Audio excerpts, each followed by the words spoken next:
copyrighted program created by the Rio Grande Oil Company. Los Angeles Police calling all cars, attention all cars, broadcast 106. Stand by to assist Captain Cato and Nick Harris on the special assignment. That's all. Rosenquist.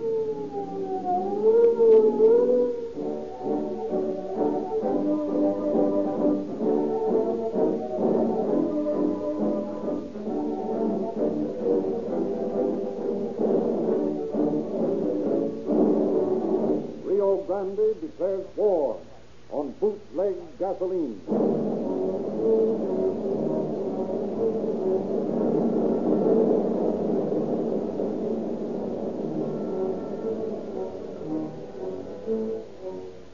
Price wars in the gasoline industry have created many gypped brands of the cheapest gasoline carelessly produced in crude bootleg stills.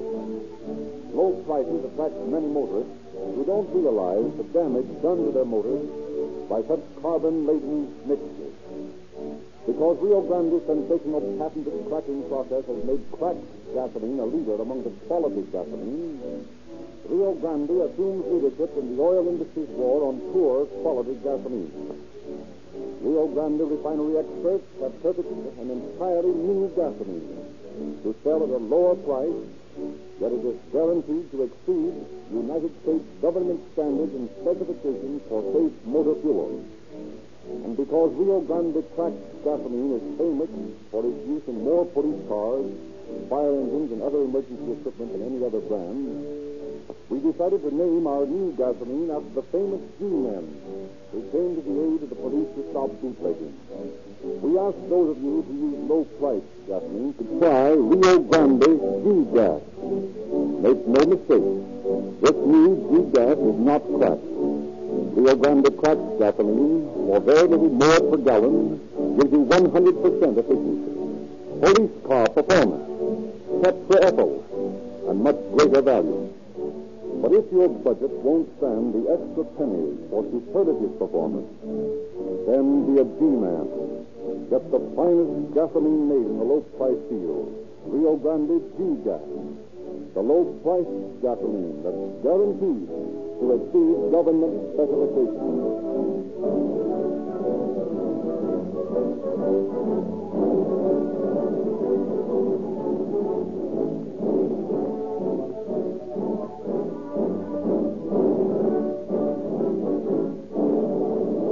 Now it is our pleasure to present Chief James E. Davis of the Los Angeles Police Department. Chief Davis. Good evening, friends.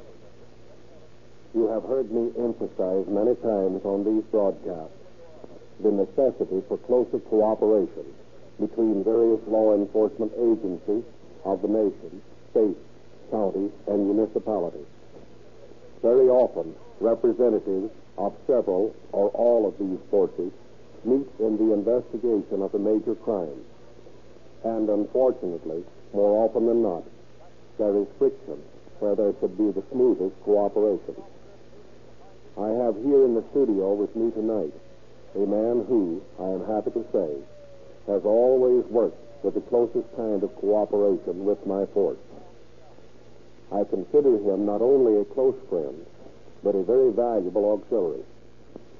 When I know that Nick Harris has been brought into a case, I know that my men will have the finest kind of cooperation. Friends, it is a privilege for me to present one of the finest private detectives in the world, Nick Harris, who has opened his private files to bring you tonight's broadcast of Calling All Cars. Ladies and gentlemen, Nick Harris. Thanks, Chief. And I could say a lot of nice things about you, too. And good evening, everyone. I'm very happy to participate in the fine work this broadcast is doing. During the many years I've been a detective, I have constantly carried on what might be called missionary work in my attempt to educate the public to the fact that crime does not pay.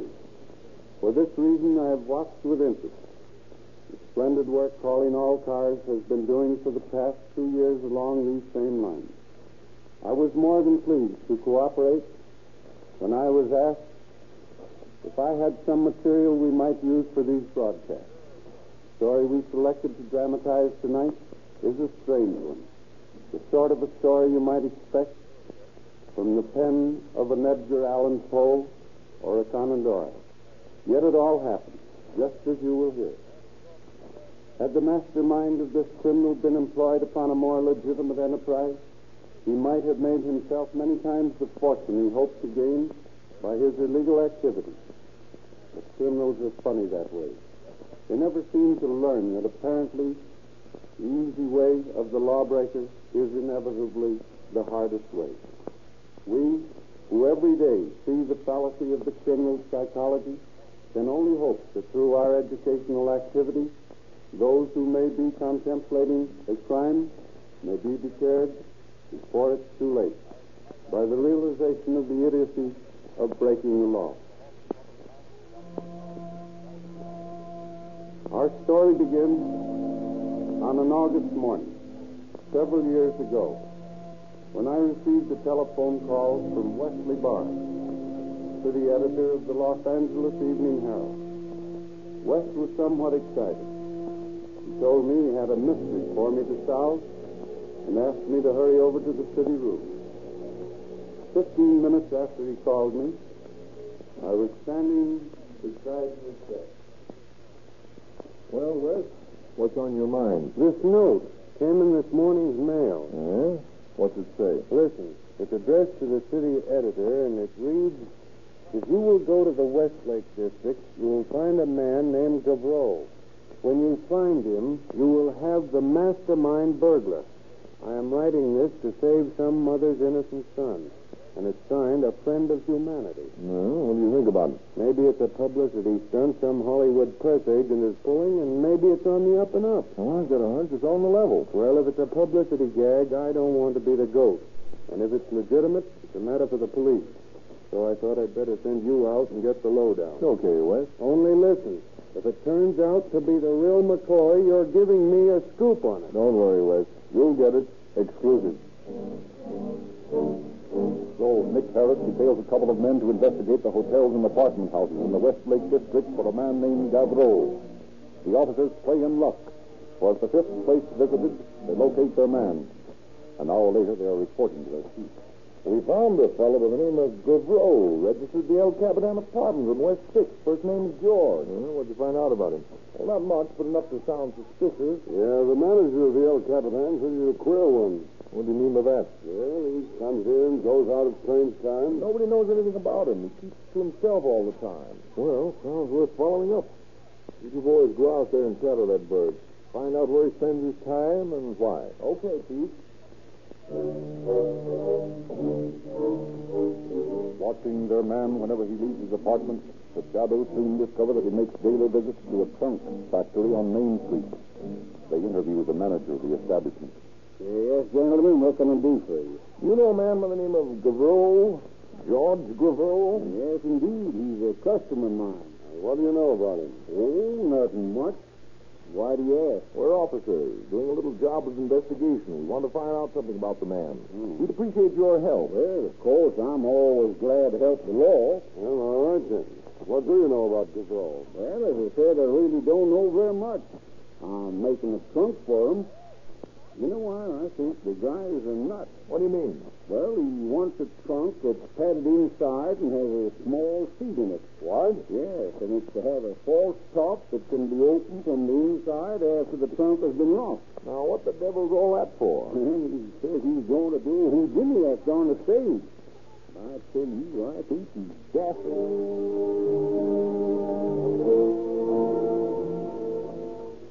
Well, he sure enough sounds daffy to me.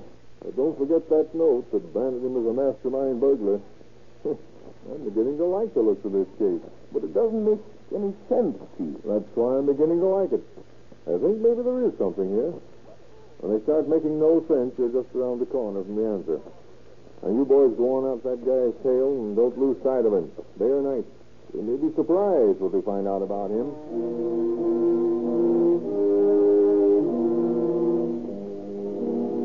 Well, Harry, how about it? I followed him upstairs. He went into room 12. Had a key to it. Now, what do you suppose that guy's up to? With a swell apartment on the El Capitan, And a room in a dump like this, out on South Flower Street. Well, we better see what the landlady knows about it. Okay. Here's her apartment around here at the side. Apartment around here at the side.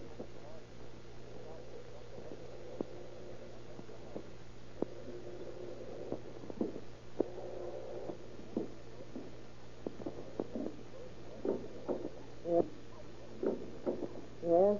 You have a tenant here by the name of Gabreau? Yes? He's in number 12, isn't he? Yes. What do you know about him? Who wants to know? Well, now, let's not get in an argument, lady. We're merely asking some questions. Hey, you look like cops to me. Well, even if we are, we won't get you into any trouble. Well, can I depend on that? You can. Well, I don't know nothing about Mr. Gavreau, excepting that he pays his rent in advance, and he hasn't slept in his bed since he took the room. Oh, hasn't slept in his bed, eh? Oh, that don't bother me none. If you don't sleep in it, I don't have to make it. How long has he had the room? Oh, about 10 days. So now, look here. I don't want you to go make no trouble for him. If all my roomers is as quiet as here, I like to be...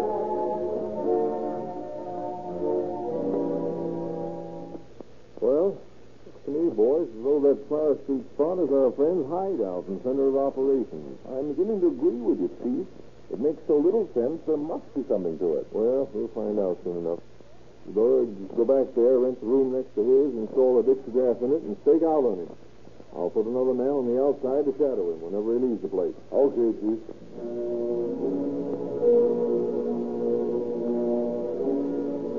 With a man constantly at the dictograph and another constantly shadowing Gavreau when he leaves the rooming house, the suspect is always under Nick Harris' surveillance. A few days later, Gavreau was seen scraping up an acquaintance with a boy about 19 in Westlake Park. He was followed to the Flower Street room, and once certain that Gavreau had gone to his room, the Harris operative joined his partner at the dictograph. You just came in. Yeah, I know it. I've been clearing him. Picked up a young kid over in the park. They're both in there now. Put on those earphones and see what they're saying. I couldn't get close enough to them in the park. Quiet. How'd you like to make $20,000, kid? Who would? I think you'd like to let much go if you're doing safety something. Okay. What's the racket? Swallow a lot of liquor first? Not a bad idea. Very well. Thanks. See how? Right. Now, what's the deal? I'd like to tell you a little about my past to make the thing clear to you. When I was in the Army, I served in the intelligence corps. And it seemed to me that there was some way to get across the lines without taking the usual chances. After a bit of thinking, I figured out a way that worked very successfully. What's that got to do with this idea of yours now? Take it easy, kid. I'll come to that. Okay. I had a case made that, to all appearances, was just an ordinary packing case. But inside I had it fixed so that I could hide there and be inside when the case was sent across the border. Then, when I was safe on the other side of the lines, I'd sneak out, get the dope I wanted, and climb back in again. My helpers would then get the case back across the lines, and there I was, safe and sound and in possession of all the information I wanted. Hey, that's pretty slick. Well, it's along the same lines that I want to work now. But I need an assistant who can be trusted. That's where you fit in the picture. Sure, I get it. I'm having a trunk built that will look like any other trunk on the outside. But inside it will have everything needed to work a job. Now, when the trunk is finished, I'll get in it with all the tools I'll need, and you'll have it sent to a bank vault for storage. Then when you get inside the vault, you'll get out and rob the bank and get back in again. Pretty swell. But wait a minute. How'll you get in and out of the trunk without help? That's where I've done the most work. To anyone looking at the outside of the trunk, it will be securely locked. But I've had a secret latch built that can be worked by me from the inside. So you see, it's perfect. All the plan needs is someone to help get the trunk in the bank and out again. How'll you live while you're in there? You got to eat. I've taken care of that, too. There's room for food and water. Everything I'll need for at least 3 days. And by that time, you will have taken the trunk out. Well, how about it? Do I go in on it? You bet. I'm with you. So, that calls for a drink. Let's watch the step. Right.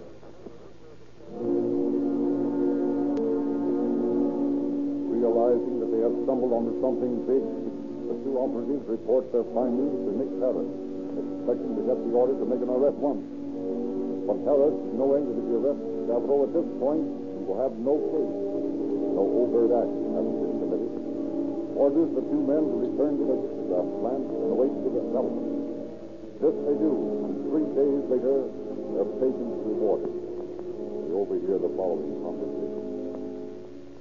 Kid, we're ready to try the trunk out. Well, we've got a bank all lined up.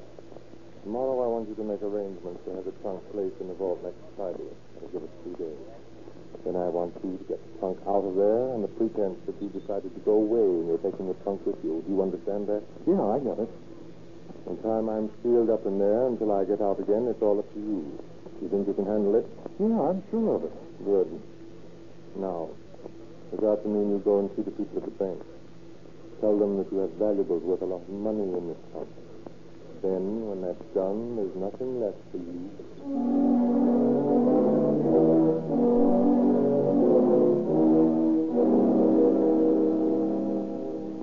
And that's the story, Mr. Wanger. But it's the most fantastic scheme I've ever heard, Mr. Harris. It's incredible. Be that as it may, it's true.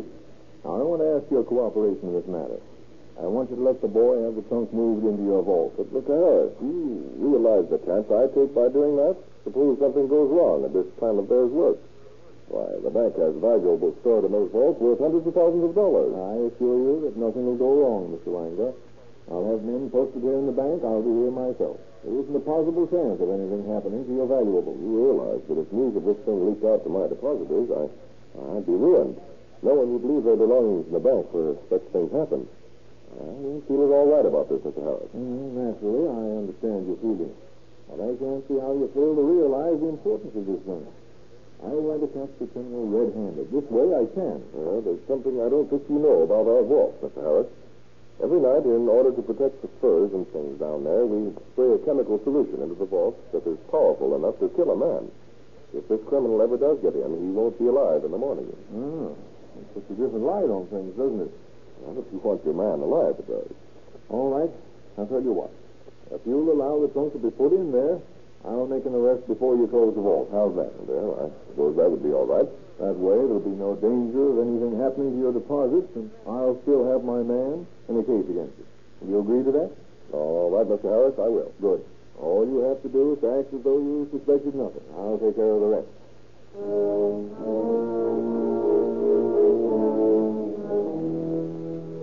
But the very next day, Gavrot suddenly changes his plans. Instead of a bank, he informs his assistant that he has selected the Cinemaland Storage Company for the robbery. That he has set the date for that week. Reporting at once to their chief, and then plan a new strategy. Did Gavrot give any reason for his sudden change in plans? He told the kid that on account of a lot of the screen stars being robbed lately. Did Gavrot give any reason for his sudden change in plans? He told the kid that on account of a lot of the screen stars being robbed lately, they put all their stuff in this storage place. There were a lot better pickings there than in the bank. I see. Well, that changes our plans a little, but not seriously. You going to let them get into the storage warehouse, Chief? Oh, I am. And a few of us will pick up the boy, go into the building, and wait for our friend to make an appearance out of his magic trunk. Won't he be surprised when he sees us? I rather imagine he will. Not too happily surprised. I'd sure like to get a look at the inside of that trunk. Now I'd better go out and see the manager of the Cinemaland Storage Company and tell him about it. Oh, you want us to stay with the dictograph, Chief? Right. And if our genius makes another change of plans, let me know at once. Well, don't worry, we will. And I hope he doesn't. I'd kind of like to finish this thing up. Sure up, boys. We should have Gavrot behind bars before the week is out.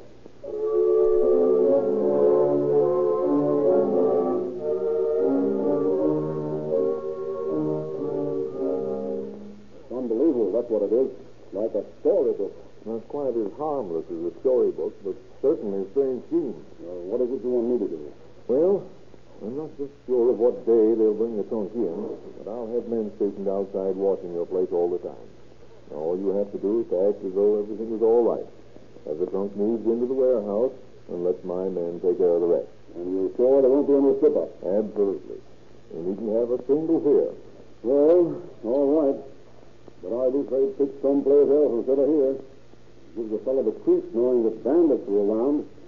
How to know it's the right... how to know it's the right trunk? I'll let you know. Now, don't worry about that. Kind of nervous about it, but, well, I guess it's okay. I was sure you'd see it that way. Thanks a lot. Don't worry.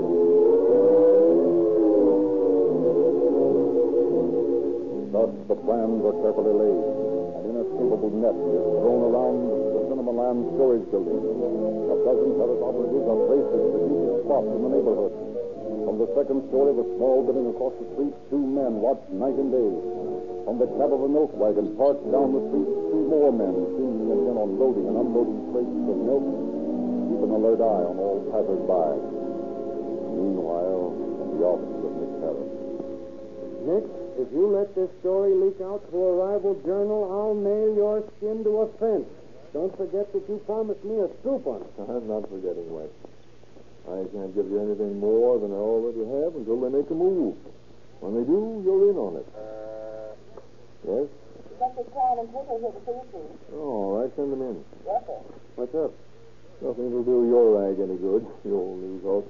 Just Herman Klein and Ed Cato from Central. I sent for them. Well, I guess I might as well leave you to talk to them. Let me know when things begin popping. Come in. Oh, hello, boys. You know Wes Barr, don't you? Sure. How are you, Herman? Ed? Hello, Wes. Might know we'd find you here if there was something breaking. Sit down, boys. I thought you might be interested to know that we expect our little trunk genius to pull his act any minute now. Good. I was beginning to think maybe he's been running up the wrong alley or something. No, we're in the right alley. It's just been a matter of waiting. But it looks as though we're just about to go, finally. Yes? Albert is 120, Chief. Defoe has just locked himself in the trunk. The kid is supervising the loading of it onto a truck now. Good. Stay with that trunk. Don't lose it no matter what happens. I'll head to the storage building at once. Right? Well, that's what we've been waiting for, boys. How about it, Wes?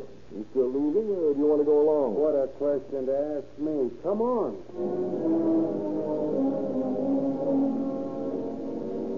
Picking up a newspaper cameraman on the way, Harris, Cato, Klein, and Barr rolled out Sunset Boulevard to the warehouse. A block from the destination, they see a delivery truck pull up to the entrance of the building. 2 men jump out and let down the back gate. Better cruise by and get a good look at him, Herman. When you get to the other corner, pull around it and park. Okay.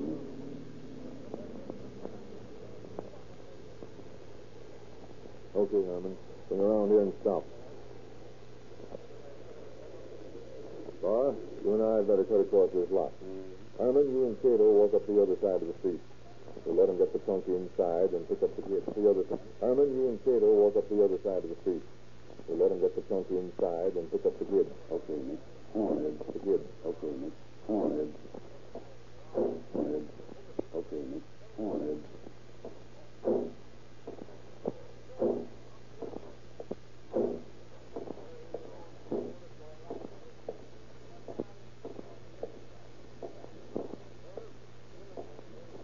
Okay, Nick. Come on, Ed.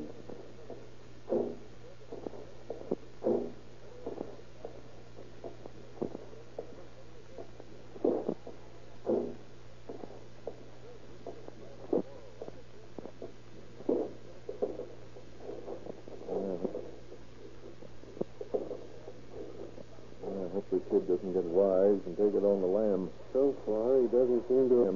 Get wise and take it on the lam. So far, he doesn't seem to have even noticed it. All wrapped up in his work. Yeah. Hold it a minute, Wes. Light a cigarette or something. Light a cigarette or something. I didn't want to give her something. I didn't want to get there until they got that trunk inside. Okay. Got that trunk inside. Okay. Come on. Inside. Okay. Come on. Want to get there until they got that trunk in. All noticed it. All wrapped up in his work. Yeah. Hold it a minute, Wes. Light a cigarette or something. I didn't want to get there until they got that trunk inside. Okay. Come on. Thanks.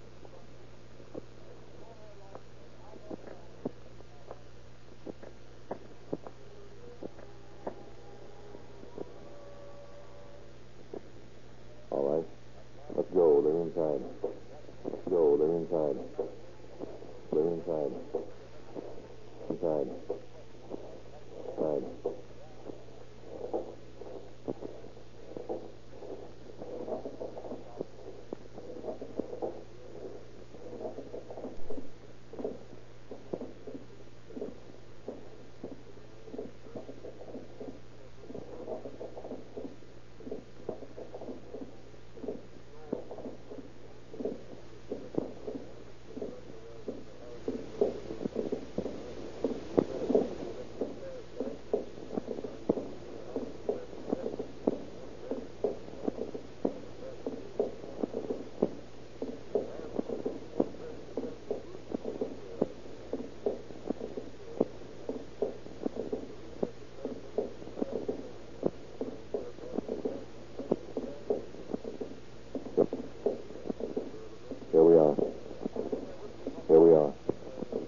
across the street. Quiet.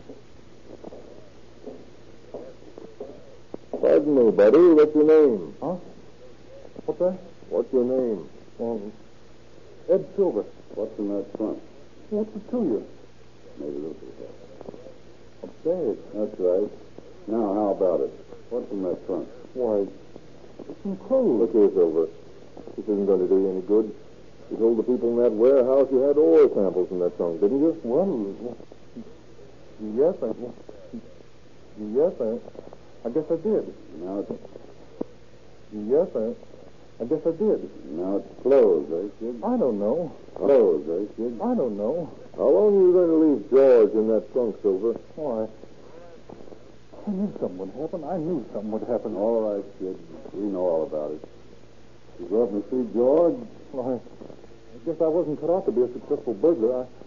I had a feeling something was going to go wrong. Come on, kid. Let's go up, boys. There you got him, huh? Good. Trunk's up in the vault. You want to go up there now? That's right. The elevator's right over here. Don't start things till I get my camera set up, will you, boys? I wouldn't think of it. This is going to be something worth photographing. This way, through this vault door here. Some door, that. Looks like a bank. Looks like a bank. It is a bank. At least the board itself, absolutely burglar-proof. Yeah, we can see that it is. There's the trunk. All right, Mac. Get your cameras up. Okay. All ready? Let it go. All right, Gavot. You might as well come out of there. He's going to play possum. Come on, George. Open up. Are you coming out, or do we bust this trunk to bits and pull you out? Maybe he's smothered to death. I don't think so. Gavot, I'll give you just one more chance to do your Houdini and come out of there. If you don't, we're going to smash that trunk to bits and you with it. Look, there's a whole piece of the trunk lifting up. Come on out, Gavot, and keep your hands in sight. Don't shoot! We're not shooting, Gavot. That was a flashlight picture. Now stay where you are, and you won't get hurt. When you look at that trunk, it's falling all apart. Put the cuffs on him, boys. Right. Come on, Houdini. Here's something for you to play with. See what you can do with them. How'd you know I was in here? We've known all about you for quite a while, Gabriel. But how? No one knew but the kid and I. And we'll tell you all about it when we get to the station, George. And they got you too, kid. Yeah, they got me. Oh, that's too bad. I still don't see why it didn't work. All right, Herman. Suppose you and Ed take them down and book them while we look through this trunk. I'm going to make a thorough examination of it. Right. Come on, you two. We'll take a little ride. I can't see why it didn't work. How could anyone know? Oh, well, look at all this paraphernalia wet. Cards to pass the time away, bandages and iodine in case of injury, a complete set of burglary tools, food, water. This is practically a completely furnished house. Did you get a picture of all this, Mac? Sure. Didn't you see that guy knock the trunk to pieces when I set that flash powder off? That's right. I'd almost forgotten it in the excitement. That was what scared Gavot so. He thought he'd been killed. Die for a minute. You ought to be more careful with your flash guns, Mac. I thought Gavot would come out shooting. Which reminds me, that's the one thing he hasn't got in this trunk, a gun. All right. I guess he just figured it was a foolproof scheme and he wouldn't need one. He had just about everything figured but us.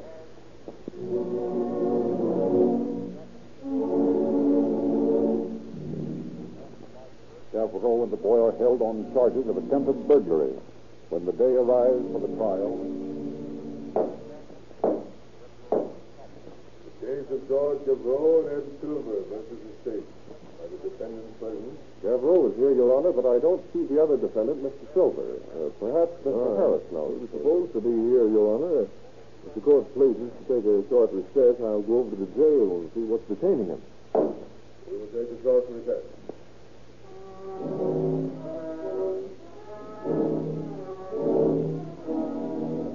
across the bridge of sighs goes McHellis to the old county jail, scrutinizing the prisoners he passes, looking for the strangely absent Silver. A turnkey leads the detective to Silver's cell, where the boy is lying on his cot.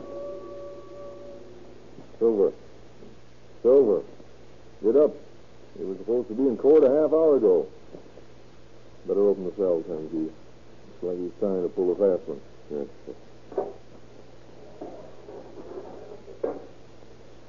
Come on, Silver. There's no use trying to get out of this. He's got some moose. Turn him over. Oops. He's dead. Poor kid. Couldn't stand the gas. Looks like it was heart trouble.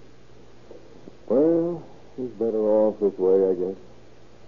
Just goes to show, turnkey, that there's no way you can beat the law and win.